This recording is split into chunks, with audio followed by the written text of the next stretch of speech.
makikipagdialogo si newly elected Makati City Mayor Nancy Binay kay Taguig City Mayor Lani Cayetano hinggil sa matagal ng territorial dispute sa pagitan ng dalawang syudad.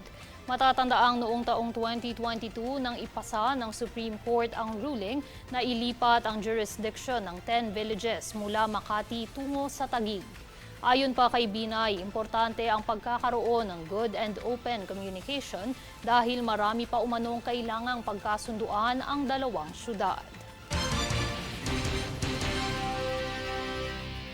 Pinangunahan naman ng political arm ng Moro Islamic Liberation Front na United Bangsamoro Justice Party ang nagdaang 2025 local elections sa Maguindanao del Sur. Inanunsyo ng Provincial Board of Canvassers ang pagkapanalo ni Datu Ali Midtimbang bilang governor na nagtamo ng 177,162 votes, habang wagi naman bilang vice governor ang kanyang running mate na si Ustad Hisham Nando na kumalap ng 176,835 votes.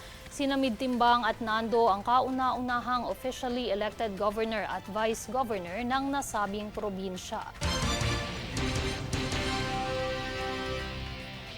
Samantala, ikinalulungkot po naming ibalita, isang kababayan nating overseas Filipino worker ang nasawi sa banggaan sa southbound carriageway, malapit sa Bramshot at sa Hindhead Tunnel sa Surrey, UK. Kinilala ang biktima na si Jeric Gomez na 5 taon nang nagtatrabaho bilang nurse sa UK. Namatay si Gomez 4 na araw matapos ang insidente. Naipaabot na sa naiwang pamilya ng OFW sa Pilipinas ang sinapit ng biktima. Plano pa sanang umuwi ng Pilipinas ni Gomez upang dumalo sa moving up ceremony ng kanyang 4 na taong gulang na anak. Sa ibang balita, good governance. Ito ang nais na bigyang mukha ng nanalong alkalde ng Naga City na si dating Vice-Presidente at Attorney Leni Robredo matapos maiproklamang bagong pinuno ng bayan nitong Lunes. Balitang nakalap mula sa iba't ibang rehiyon ng bansa mula sa GNN Naga. Narito ang kamakailang ulat ni Melvin Machado.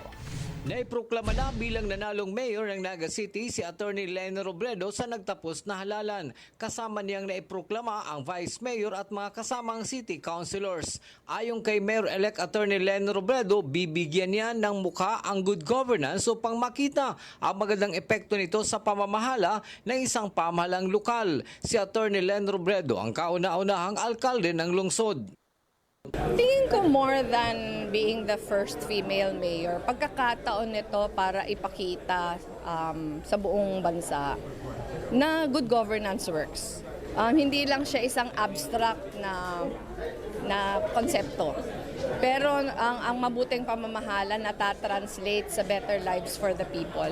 Yung pinaka-dream ko, hindi lang na pagbutihin palalo yung buhay ng mga Nagenyo, pero maipakita sa buong bansa na pag may mabuting pamamahala, taong bayan din yung makikinabang.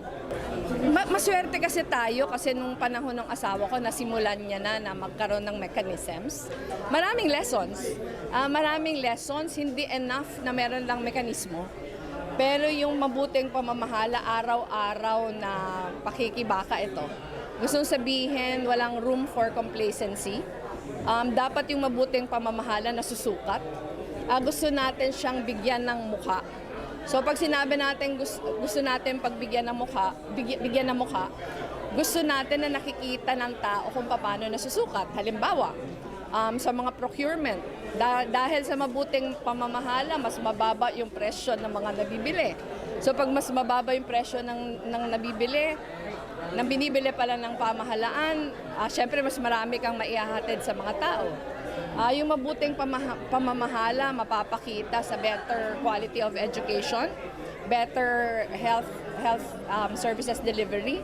So mas ganun yung tinitingnan ko, na hindi lang siya konsepto, pero nakikita tao kung paano siya nagtatranslate sa better lives. Labis naman ang kagalakan ni Attorney Leni Robredo sa pagkakapanalo ni Senador Bam Aquino, Senador Kiko Pangilinan, party list na ML at Akbayan. Euphoric talaga yung pakiramdam, yung saya, parang hindi makapaniwala. Kasi while because of the surveys, minamanage namin yung expectations. So sa amin, masaya na makapasok yung dalawa sa top 12. Pero yung ranking nila was so much more than we expected. So ito, parang assurance that the movement is strong. Na hindi nawalan ng tao ang tao ng pag-asa after the 2022 debacle. Very uplifting not just for myself, but for the entire movement. Kasi maraming nawawalan ng pag-asa eh. Pero yung strong showing ni Bam sa Kiko, pati na din ng party list. Yung number 1 yung Akbayan, yung ML na hindi inaasahan makapasok, nakakuha ng 1 seat. Assurance ito na yung tao naghahanap pa din ng maayos na mga leaders. Samantala, agad naman pinulong ni Atty. Len Robredo ang kanyang mga kasamahan pagkatapos ng proclamation. Mula sa Naga City sa Bicolandia, Melvin Machado nag-uulat para sa Golden Nation Network.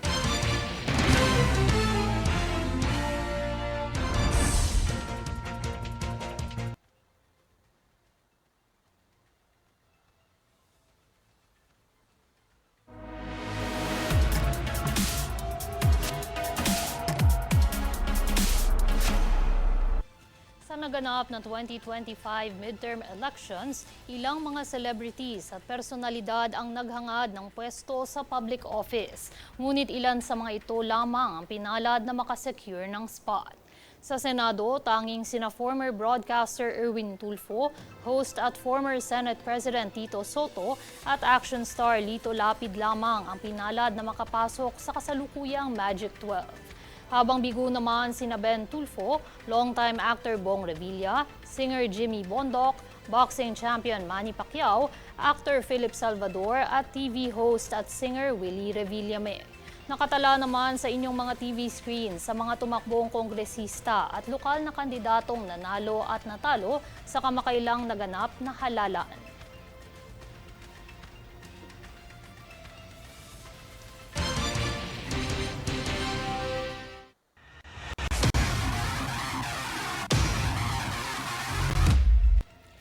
Aabante na ang tandem ni Filipina tennis sensation Alex Ayala at world number 3 Coco Gauff sa quarterfinals ng women's doubles sa Italian Open sa Rome.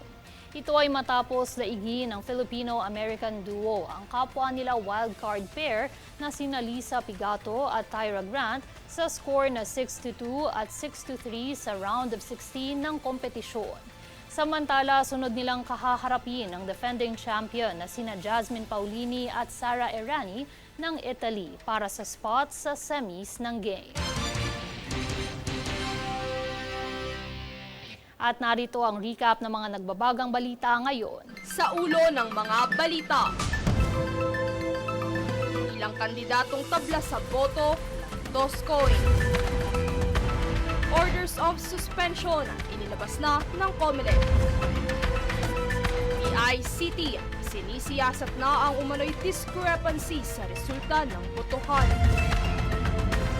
Landslide victory ni FPRRD sa pagkaalkalde, pagtutol sa pag-aresto ng ICC ayon kay Kaufman. Nancy Binay, more than willing na makipagdialogo sa Taguig hinggil sa territorial dispute. Celebrities na nanalo at natalo sa eleksyon, kilalanin.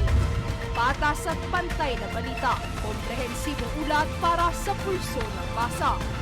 Ito ang News Force.